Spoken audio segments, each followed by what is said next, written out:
अब हम लोग स्टार्ट करेंगे एक्सरसाइज 13.2। ये हमारा थोड़ा सा इंट्रो रहेगा।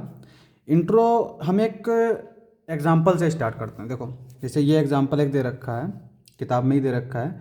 N urn contains 10 black and 5 white ball. एक बैग हम मान लेते हैं जिसमें 10 ब्लैक बॉल हैं और 5 वाइट बॉल हैं। Two balls are drawn from the urn one after the other without replacement. एक तो ये की पॉइंट है, without replacement. What is the probability that both drawn balls are black. तो क्या प्रोबेबिलिटी है कि दोनों जो बॉल निकाली हैं वो ब्लैक हों। देखो, सबसे पहले रिप्लेसमेंट और विदाउट रिप्लेसमेंट।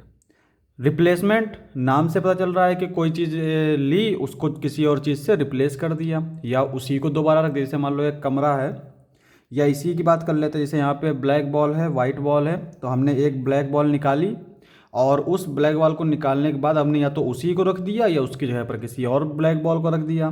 तो इसको बोलते हैं विद रिप्लेसमेंट।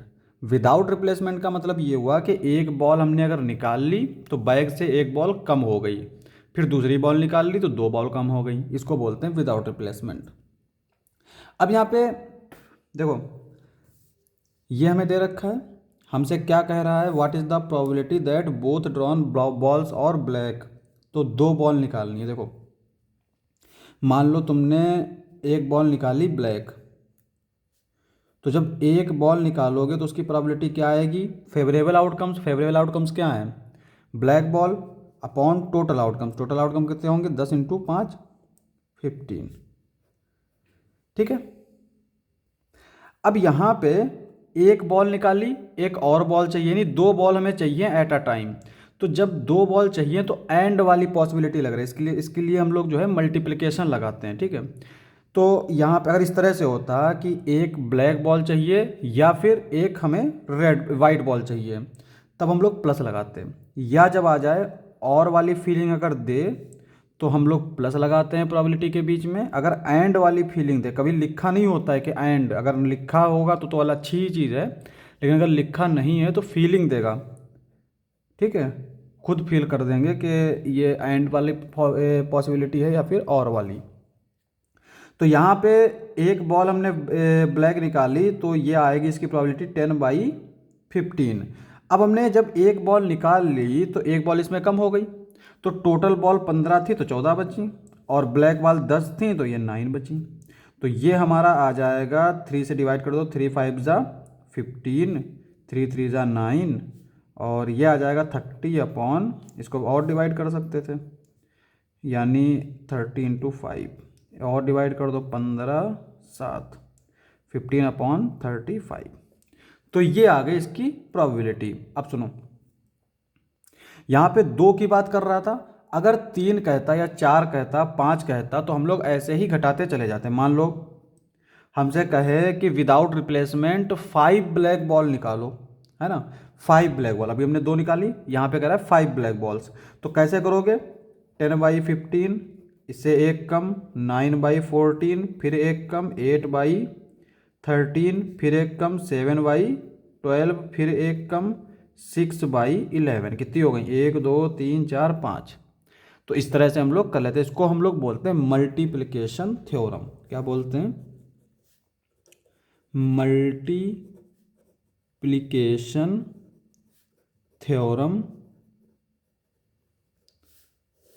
देखो, हमने कंडीशनल प्रोबेबिलिटी पढ़ी थी कि अगर हमें ई की प्रोबेबिलिटी निकालनी है और एफ की प्रोबेबिलिटी दे रखी, यानी एफ दे रखा है, ये इवेंट हो चुका है, तो ये आता था P E intersection F upon, जो बाद में होता था उसको नीचे लिखते थे, ये आता था। अगर हम इसी को देखें इस तरह से, ई इंटरसेक्शन एफ, इंटरसेक्शन का मतलब एंड होता है, तो इसको हम लोग ऐसे भी लिख लेते हैं, ई एफ, इंटरसेक्शन ही हटा देते हैं। ठीक है। तो इसकी प्रोबेबिलिटी क्या आती है, इसको क्रॉस मल्टीप्लाई कर दो, तो इसको ऐसे पढ़ेंगे कि पहले एफ की प्रोबेबिलिटी हो चुकी, यानी एक बॉल निकल चुकी, इनटू ई की प्रोबेबिलिटी, यानी जो दूसरी बॉल निकाल रहे हैं जबकि ए बॉल निकल चुकी है। तो इस तरह से हम लोग लिखते हैं यानी ये जो हमने फार्मूला यूज़ किया है इसमें ये हो जाएगा पी और ये हो जाएगा PE/F। ठीक है, तो ये तो हो गया विदाउट रिप्लेसमेंट। अच्छा, विदाउट रिप्लेसमेंट में जो है ये वाली प्रोबेबिलिटी इस पर डिपेंड है। डिपेंड कैसे है, यहाँ से जब एक बॉल निकल गई तो इसका मतलब बैग में कुछ ना कुछ फ़र्क आ गया, और फ़र्क आ गया तो जब बॉल निकली थी उस पर डिपेंड हो गई। अब अगर तुम दूसरी बॉल निकालोगे तो वो कम ही होगी ना पहले के मुकाबले, तो इसको बोलते हैं हम लोग विदाउट रिप्लेसमेंट। अब देखो, अगर यहाँ से हमने एक बॉल निकाली, ठीक है, यहाँ से हमने अगर एक बॉल निकाली तो 10/15 प्रोबेबिलिटी आएगी ब्लैक बॉल निकालने की। अब हमने क्या किया, उस ब्लैक बॉल को जो निकाला था उसको हमने दोबारा रख दिया, फिर दूसरी बॉल निकाली। दूसरी बॉल मतलब फिर हमने एक बॉल निकाली, वो भी ब्लैक ही निकाली, तो ये 10/15 आ गया। इसका मतलब क्या हुआ, ये और ये बिल्कुल सेम है ना।